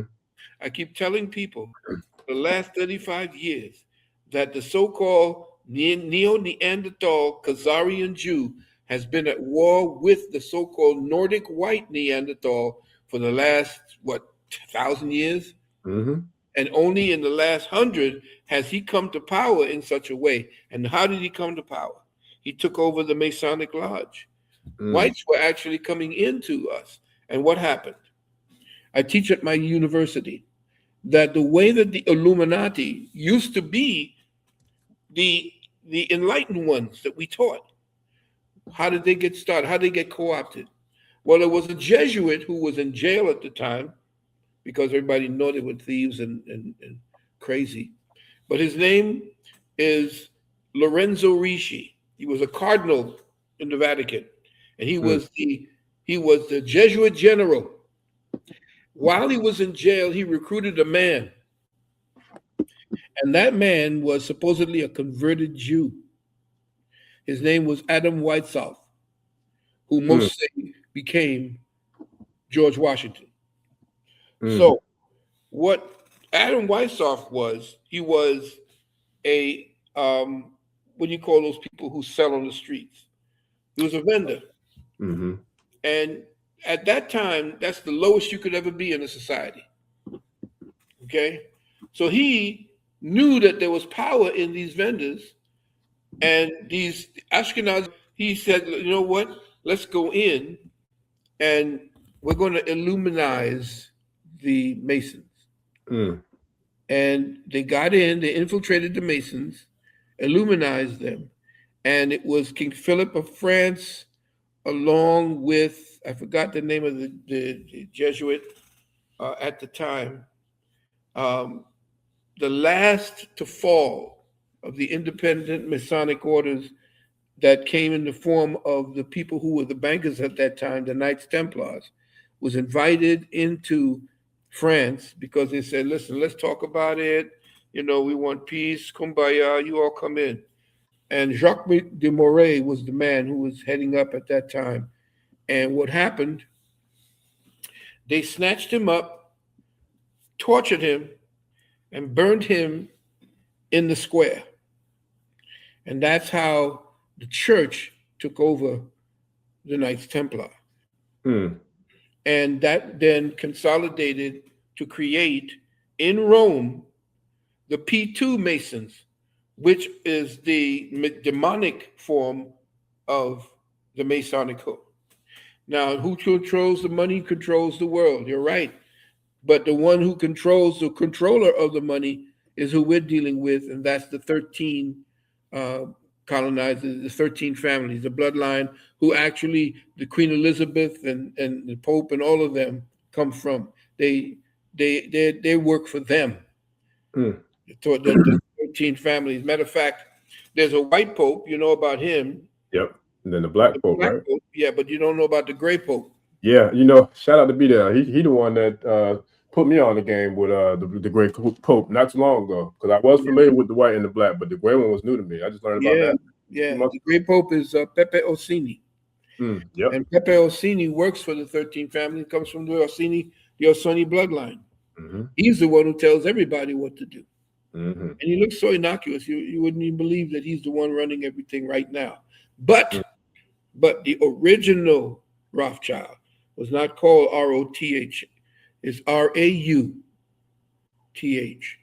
It was black. They were black. They were the ones who was running pretty much everything. All of the Titanic, the ones that they wanted to kill everybody. It was not the Titanic that went down.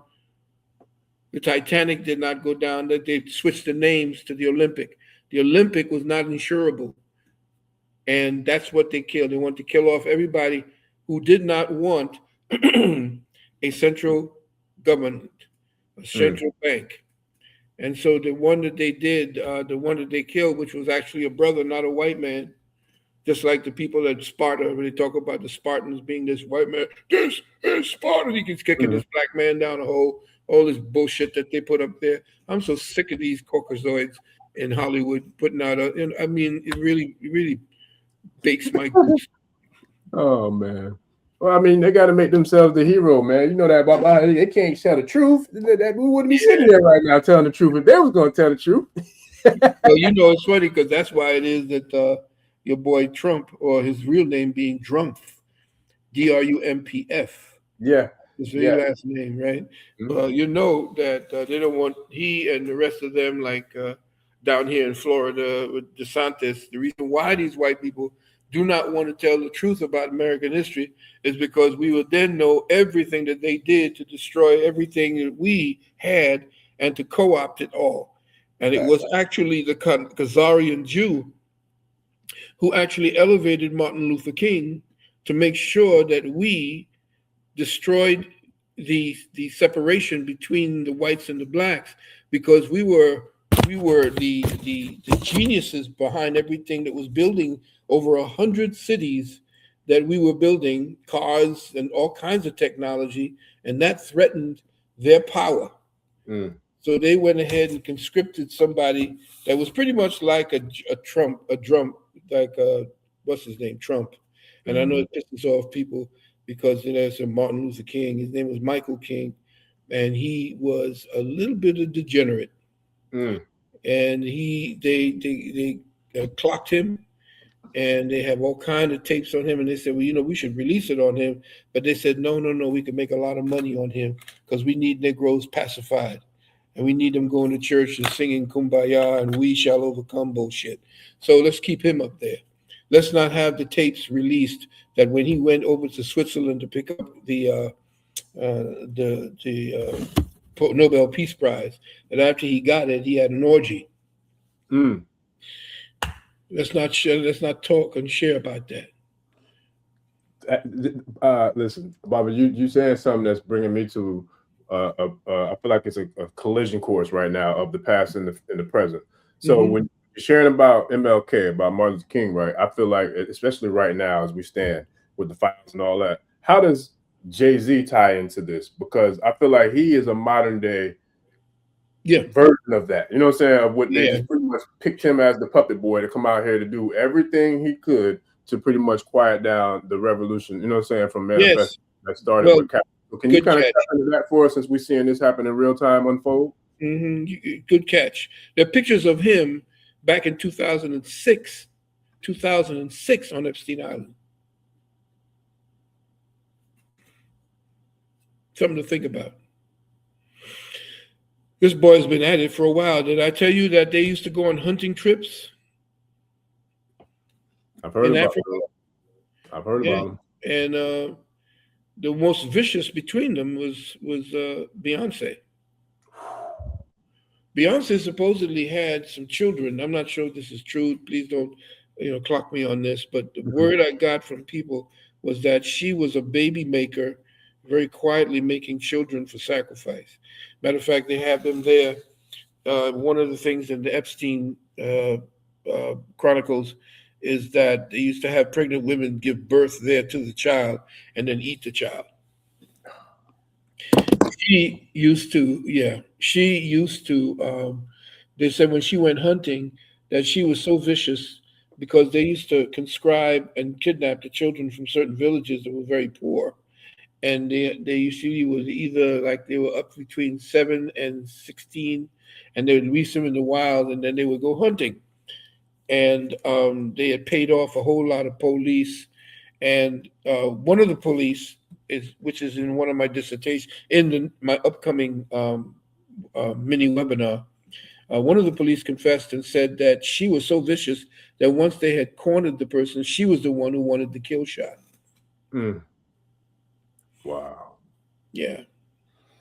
That's why they feared her. You notice how they talk about her when they're at the so-called Grammys. And I'm so glad, and I want to thank, Beyonce. Yeah. They thank her like normally they would thank God. Yeah, she's a witch. You don't elevate to that side, to that space with Madonna and all the rest of them. I had a run-in with Madonna back when she was first signed to Electra Asylum because she wanted music because she was dealing with a guy named Fred Zah. He had a Jewish guy, a real nice dude. He had a studio in Brooklyn where I used to go and record, and it was there that I met Madonna. She was a tiny little thing and always chewing on her nails and shit. But it was interesting because she took one of my songs that I had written called Ambush, and she wrote it and put it as Gambler. And there was a series that came out. I think it was a made-for-TV movie, and when she sang it, she was a singer up on stage, and it was like Gambler, he will take you by surprise, something like that. But mine was Ambush, she will take you by surprise. And sure enough, the very melody was there. She took that. Yeah, there's a lot of that going on. Oh, hell yeah. Oh, yeah. I can tell you stories about that. I'm so glad. I wonder why the spirit said, for the ancestors said, hell no, you ain't going into the music business. You must be out your goddamn mind. The work I got planned for you, hell to the no. Yes, sir. No, that sound like two of us because I thought I was going to play ball, but yeah, they said the same thing to me too. You, right? Yeah, I know. I said you probably did that in your past. I said because it was so easy for me to do music. Yeah. Matter of fact, I don't know how to say it, but if you go up on YouTube right now and put in "You have everything that a man," it says could have, but it's actually "You could have everything that a man could love." I recorded that when I was 17, and you could hear that I was all the way up in the sky. And I heard that they took the bass line, the music that I did, and it was Mos Def and what was the name of boyfriend? Tyrone. What's her name again? Erykah Badu. Yeah, Erykah Badu's boyfriend. What's his name again? Well, at the time, you talking about Andre 3000? No, I think it was Ashe. Common. No, he did DOC. No, he did it. He did a thing called Holiday with John Legend. Huh? Was it John Legend? No. She forgot his name. He had a long name. It started with a C, I think, or something like that. But anyway. Oh, I think I know who you're talking about now. I think he was part of the Roots. Was he part of a band? One of the bands? I think he was, but he did rap. He did some rapping. But if you go up there and look up Metaphor, Metaphor, that was the name of my group, the Metaphors. And that I did that at that time. And it was interesting that we were all ready to go in. We had Epic Records and all of them were ready to take us. And we even had the people who brought the Beatles over. Sid Bernstein was interested in us. And that fell flat. Everything we did fell flat. And then we had one of the top thieves that your boy Quincy Jones says he's one of the biggest thieves and is one of the biggest names in music. Took one of my songs and reversed the bass line. A song I was writing for Eddie Kendricks. See, these young boys and young sisters don't know anything. Yeah, it's a lot, man. Yeah. Look, they even do it in the podcast space too. I see it. I got accused of stealing something from somebody, and I've been doing this shit for 10 years before I ever heard of this person, but I was stealing from them. But hey, whatever. Yeah, well. I laugh at it. But yeah, it's a lot, man. It's definitely a lot.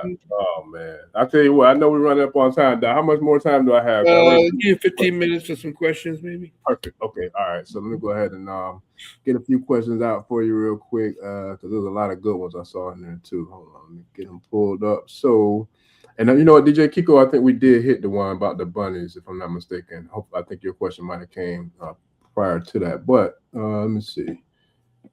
This I'm gonna just say Tris Majestic because I don't want to mess your name up, family.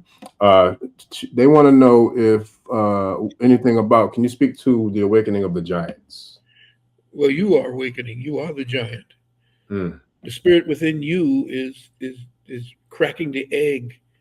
They call it the cosmic egg. Every time we renew ourselves, we incubate within the cosmic egg. And that's the one that you see the serpent wrapped around it. The serpent is an electrical energy that you see that they wrap it around the egg. It just shows that the power for the next cycle of reality lies within you. And the fact that you're here to listen to conversations like this and others that are going on around the web right now is alerting you to understanding that the paradigm that has been pulled over your eyes, like your boy Morpheus. A lot of people call me Morpheus. I don't know why, but I'll leave that alone. But when he told Neo that when your eyes were hurting, he says, because you never used them before. And that first eye that we call it, the third eye, that's the first eye. Right now, a lot of people are having anxiety attacks. They're having adrenaline attacks. They're feeling confused. They're sleeping more. Their time, the clock within everything, the circadian rhythm is off. All of that is you, the paradigm structure on the reality that you were functioning in, that is cracking, it's breaking down. And so the confusion is you don't know where to put your intellect. You don't know where to cast your attention. But the more you begin to know that, as the Jesus that you've been worshiping said, the kingdom of God is within. Once you understand that, then everything else just falls into place. And no longer are you now all caught up with the buzzing and the cacophonous noise, all the crickets that's going on in your head. You're no longer there, hypnotized by that sound. Yeah, that's powerful. This one got texted in, so I got to say shout out to Supreme Elohim. Text me, said, ask Baba about them allegedly finding Gilgamesh's body. And then, is that something that has to do with a certain? No, that's all. Please do not. You got to remember that these Europeans need to keep your attention on the illusion and on the myth and not the reality. Whatever stories they tell you that our ancestors wrote or etched into stone, our ancestors were leaving clues as to who you are and will become once you understand and you interpret all that correctly. Everything that you're looking for is in the stars rotating in the dome. The rotation of the dome, it is that's the different points of reference for what you call the stars. That is the light bringers. That's Lucifer. That's the seven he brought. Those stars you see, those all have the names. These are nothing more than astro-theological. Astro meaning star gods, star god narrative. That's the first, essentially, what we as fallen angels, that's who we are. We are fallen angles. We are not fallen angels. They are an angle, a trajectory of consciousness that came out of fourth and fifth density and you are now projecting that spark of awareness into third density, into the waters of life, where the avatar that you're assuming at this particular time is going to be reading what it is that the Most High created of its own lesson plan so that it will know itself through you. And until you assume the responsibility for knowing you, instead of listening to some guy in a dress standing up there holding up little this and all these bullshit rituals that you got to go to church for, you cannot deal with church. This is the church right here. The church is a body, they tell you. Well, that's correct. You are the church. And it tells you, what do they tell you? They tell you, it's a part of the Bible. And again, it has to do with, and upon this rock I will build my church. Didn't Jesus say that? You are Peter. Peter is Petra. It's a rock. And upon this church, and upon this rock, I will build my church, and the gates of hell shall not prevail against it. What are you talking about? That's all masked, talking about Kundalini energy, and your pineal is the rock. The pineal doesn't work if it's soft and flaccid. The pineal, flaccid, it looks like a penis. If you look at it, it looks like a penis. And if you look at the pituitary, it is cleaved and looks like a vagina. Everything that you have is up here in the upper room. And so once you understand that you are the church, and upon the rock, the church is built, and the gates of hell, which is down here where your passion, where all the sexual energy, where everything goes out rather than comes in, flows in, shall not prevail against this. In fact, you have to raise this in order to get to the rock, into the upper room. Mm-hmm. Yes, sir. That's powerful. They said Jay. Shout out to the tribe. They said Jay Electronica. Was that the one you were talking about? That's the one. Right. Thank you very much, tribe. Mm-hmm. Yes, sir.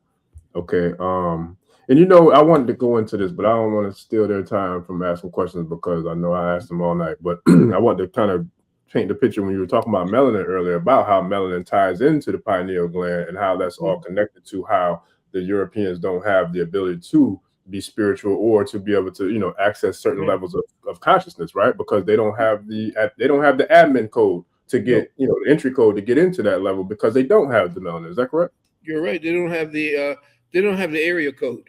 That's what I'm saying. And the area is the higher consciousness. It's a particular area where you operate your mind.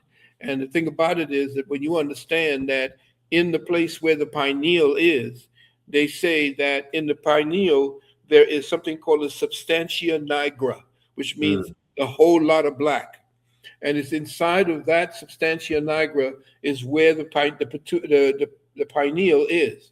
Now, the pineal, if it's flaccid, it's just like having a flaccid penis. It can't get no work done. And so when you talk about calcification, the calcification is not that it's calcified with enough and stiff. It's flaccid and it's covered with an osseous, oily material where no signals, it just completely distorts all their signals. Now, when you're dealing with the pineal of the black man, and this is why they keep putting all them kinds of foods in your community and got you eating all this McDonald's. And I say to anybody, if you're eating McDonald's, then you're a cannibal. Okay? So what you're dealing with is that once you raise Kundalini, there is a special qualified form of calcium, potassium, and different forms of electrostatic or piezoelectrical energies that's in the pineal gland. And when the pineal gland is stiff, like the penis, it then rotates. It turns round and round. It begins to move, and it's picking up. It's like a radar. It begins to pick up where the signals are coming from, what they call the light codes, I talked about that 40 years ago.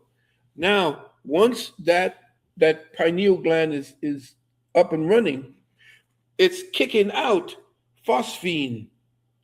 It's like fireworks going off. It's kicking off these phosphine ions. And what happens is It creates a rainbow inside of the substantia nigra. And that rainbow is the original Ark of the Covenant. Ooh, man, yeah, you dropping some bombs tonight, man. I wish I had. They joined my school. This is light stuff. Listen, I wish I had my notes ready for this because I saw a rainbow, and I believe it might have been somewhere in Florida too. It was so dope. And it was like, I don't know if you saw that. It kind of went. I don't know if it went viral. I see it all the time because it's raining down here all the time. Man, this one was dope. I'm gonna text it to you when I get off there. I'm gonna text it to you because it was something I had never seen. It was like it crossed.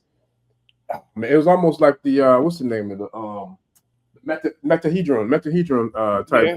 It was unbelievable. You're talking about, yeah. Yeah, I was like, yo, yeah. I got to text you that. It was dope. Well, that shows you that we're inside of a dome because it wouldn't arc if that's the case. It was dope, man. I'm gonna have to get it to you. And then I'm trying to pull up all your information to share too before we get out of here for people to donate, for people to support and to reach the school, the phone numbers, all that. So I'm gonna pull them up. I don't have that thing that what do you call that stuff? Cash App?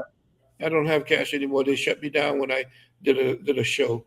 You got PayPal though, right? Because I think that's what I had. The PayPal is kemetearth@gmail.com. Okay, I'm gonna share that in the in the comments as well. Well, it comes up as, make sure they understand that when you do go there to Kemet Earth, it comes up as Earth Outreach International. Okay. So just I got that. Yeah. Okay. Let me see. I'm gonna share those real quick, and then let me see. We got a couple more. I'm gonna get family, and then we gotta get Doc out of here because I don't want to hold him too long. Probably longer than he said he could stay. So this one, Awake Spirit 6072 said, where do Caucasians come from? And were they the same beings who placed the indigenous copper people into being prisoners of war? Or was it the shape-shifting reptilians who disguised themselves to be Caucasians? There we go with it again. There are entities that are not of us, that live below the earth and outside of our dome, but they're us.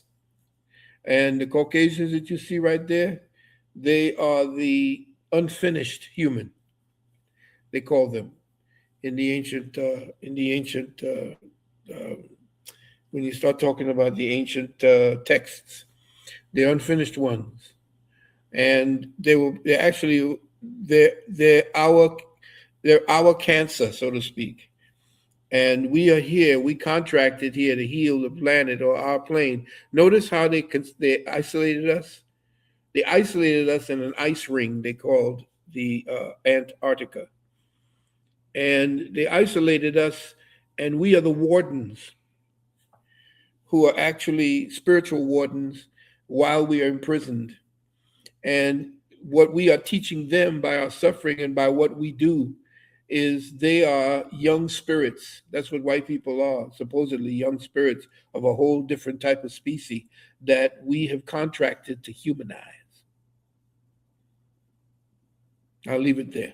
And we've been doing that ever since way back in the day, long days. There you go. Okay.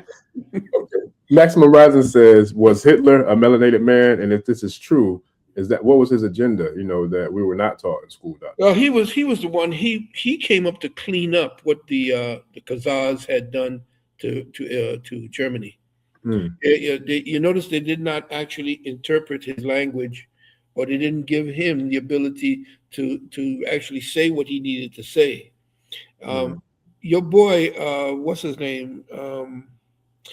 Patton, who they say is supposed to be the real father of Trump.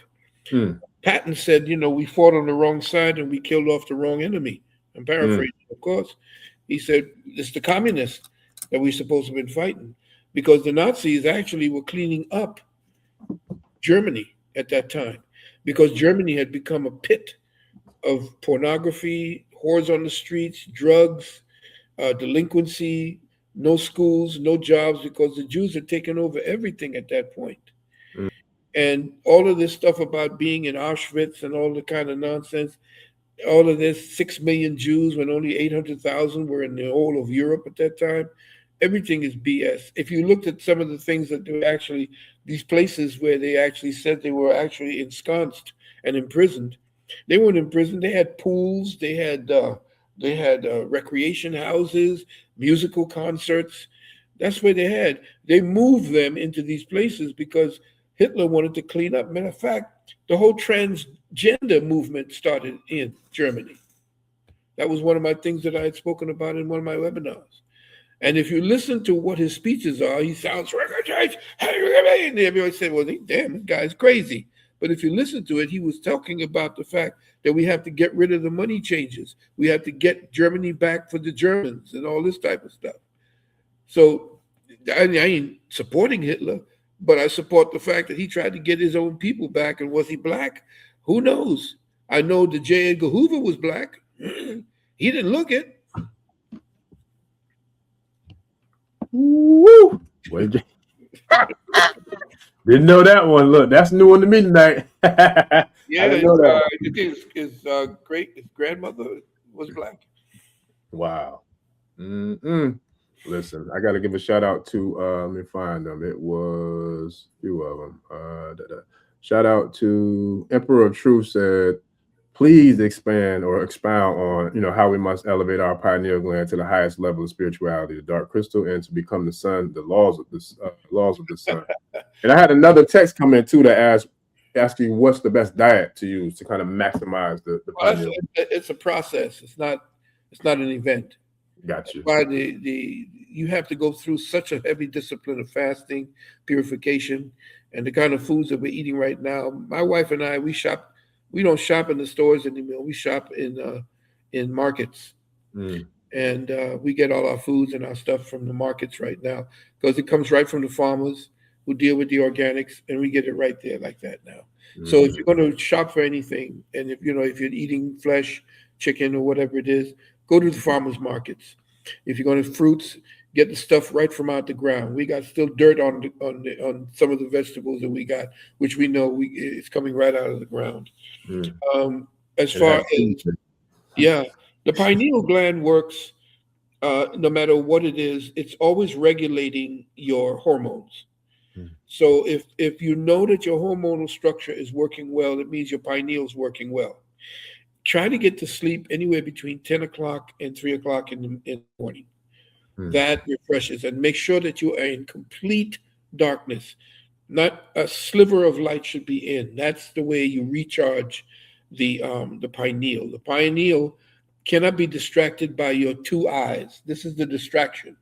The one eye is internal, and therefore it's in the darkness. And it's in the darkness that the light shows itself. It told you in the Bible, from the darkness came the light. So you have to go back into the darkness to find the light while you are immersed in the waters of third density. Yes, sir. Okay, shout out to Champion State of Mind. Said, is everything built? Appreciate the super chat family. Is everything built on the 4 base, or is it built on this 3D reality? Well, the fourth is the foundation, which is what they say the pyramid is. And then you can actually work by seeing how everything folds. The baby develops from its zygote by following internally where the blood crystals take on the platonic solids. So as you are growing in consciousness, the platonic solids actually become ever more, as you raise Kundalini, the platonic solids, or what we call the sigil of the powers that you see, that the ancient Bahujan people or Indian people, when they show you the different sigils for the chakras, that's the different ways that energy forms itself when it's going to ever higher resonances within you. And so if you can understand how that happens, and remember, the secret to you accessing that, it comes from the Bible. Be still and know that I, not the I, the EYE, that I am. That's powerful. I am that I am. Yes, I am that I am. We see now in the school, I teach that the I am that I am is the entropic creator. It's potential. I am that will be. Now that's what we are. You know, you just dropped the hook on me just now when you said that's you know that there's an AI. I know you know that there's an AI called Anthropic, or I should say an AI company that they call Anthropic, but it, you know, it's a Really? little play on it, but Yeah. that's what they do. Yeah. All right, family. I'm gonna do 3 more real quick so we can get Doc out of here. So I'm gonna give shout out to Christopher Butler for the super chat, family. We appreciate y'all Thank for you. the chats, and then also I see there's a couple good ones too. I'm gonna hit real quick so we can get okay. Boom. Gaia Zen 10 said, "Where can we get that hat from, Baba?" They try to Oh, get that. you all saw that that phony the launch. What's his name talking? We're going at 25,000 miles an hour.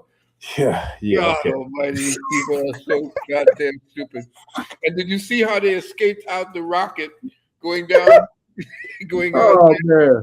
Yeah, Listen. I'd like to wear, little paraphernalia. And notice what they call the rocket.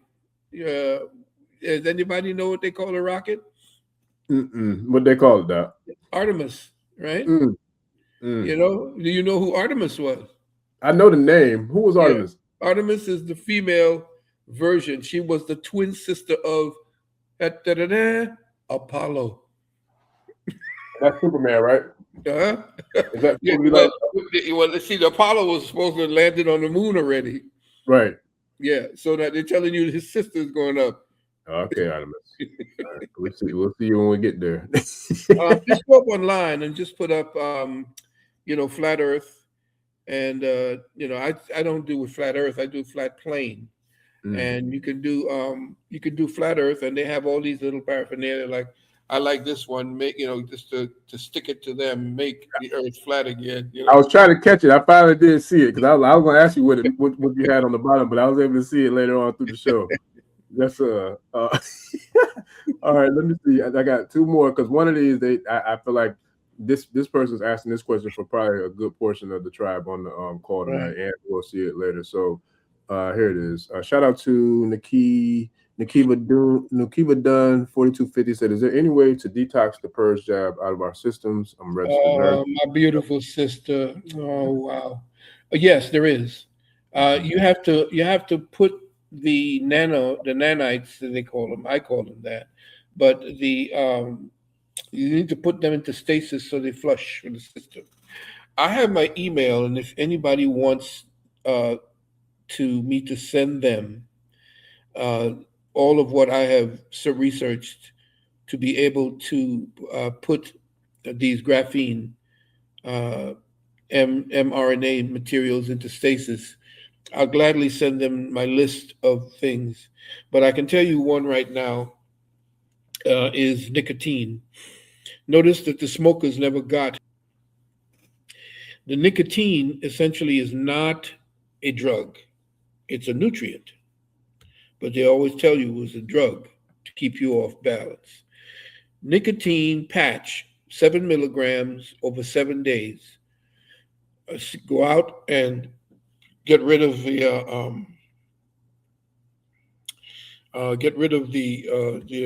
or take another 7 days and then go back on it again for another 7. And I would suggest you send it to my email, a request. Say push for a request for COVID elimination or something in all capital letters in the subject box. Put that in there and send it to Sunnu, SUNNU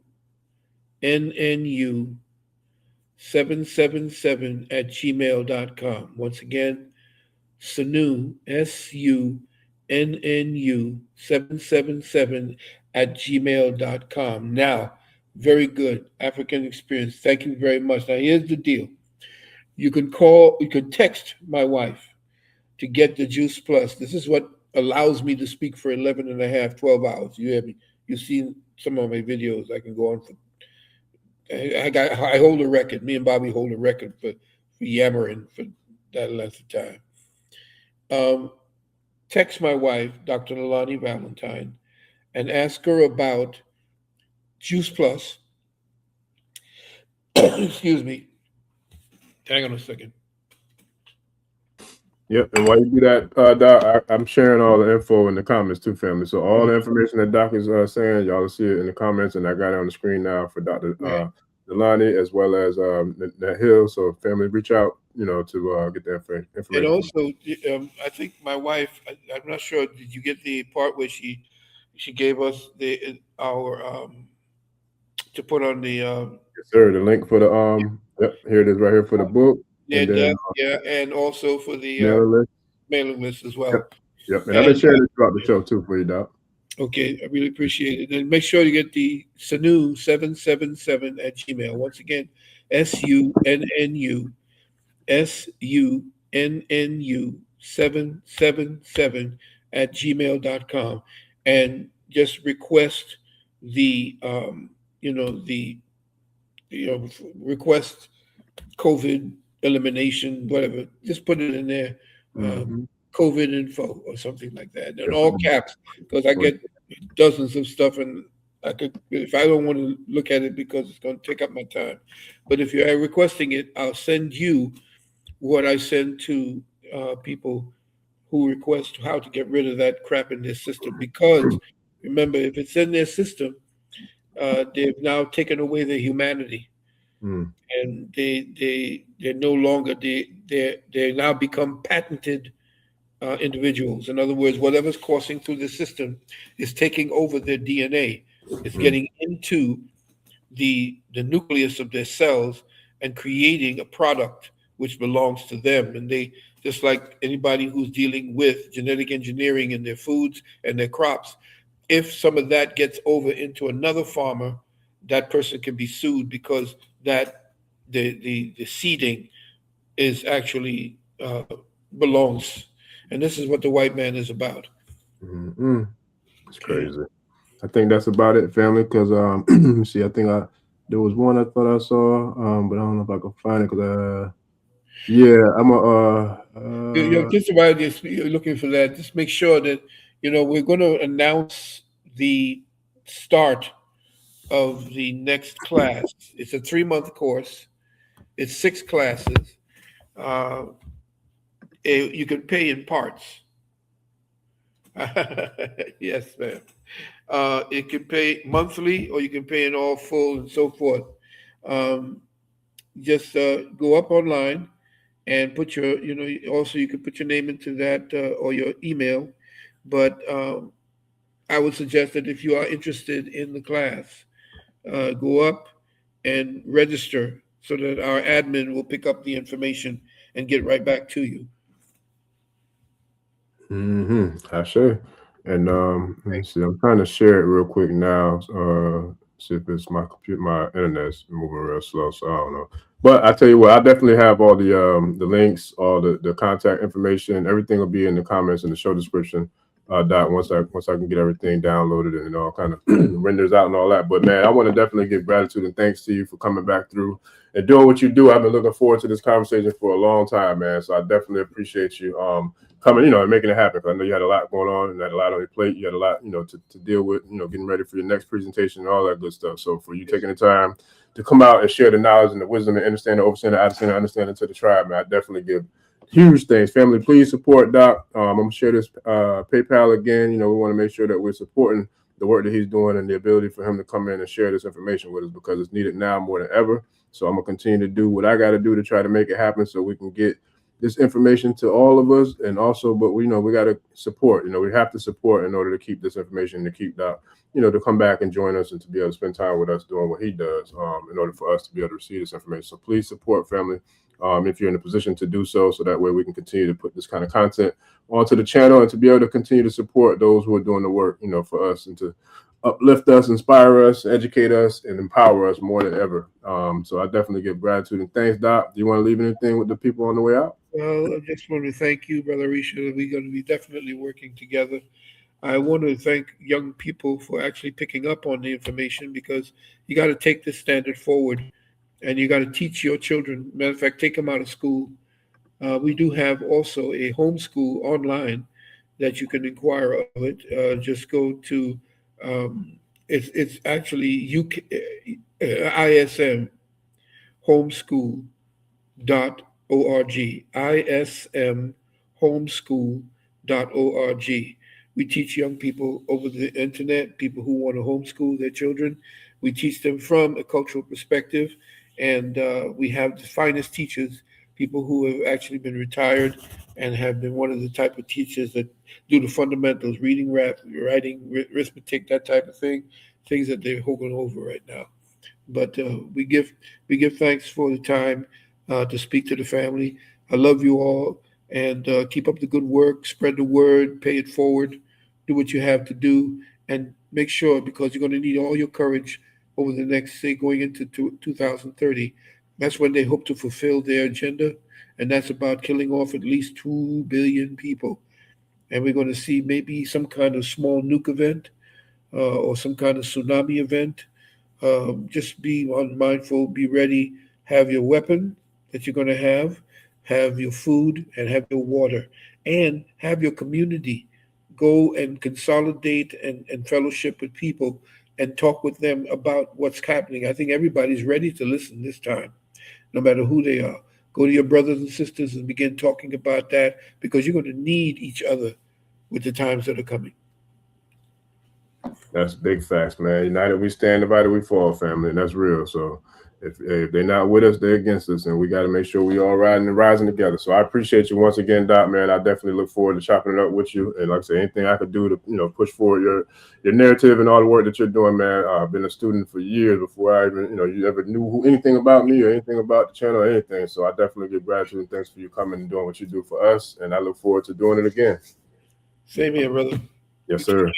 Yes, sir. All right, family. So I'll see y'all. I'm not sure when we're coming back. I know we're back Wednesday, but I'm not sure if we're gonna make something happen before that. But I appreciate y'all, family, for showing up, showing out, and doing what y'all do. So please don't forget to like, share, subscribe, and support Doc, man. I share all of his information in the comments. So please hit that PayPal, join the university if you're in a position to, just support in any way we can, because like I said, he's doing some tremendous work. And so I've been trying to get him back on since the very first show for a while. His schedule is busy. We all know he's booked and busy and doing a lot of work. So he did carve out the time to come through the night, man, to get this grand 2-year birthday of Ashe week started in grand fashion, man. So I definitely give gratitude and thanks to everybody for the love, support, and for coming and doing what y'all doing, Tribe, for showing up and showing out. So with that, we got a huge week, man. So like I said, I'll be back Wednesday for sure, but I think I'm gonna try to do something before that. I'll be active in the Patreon and the YouTube community, as well as posting a lot of things that's coming up. So shout out to Dr. Valentine again. Shout out to you all, Tribe. Shout out to the love and support. Shout out to his queen, Dr. Melanin, for all the work that she's doing as well. I shared all the information. It'll be in the show descriptions too.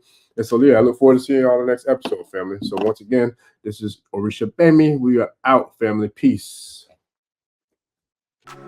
Ẹni tó gbàgbé ilé ṣàpò ìyàpọ̀ tẹ́ǹtì ẹni takísà ní tàtàn bó bá padà sílé anítìjàkọ ẹja lọ pé eégún mo ṣe nígbẹ́rẹ́ ìpàkọ́ forsake not your ancestors and praise your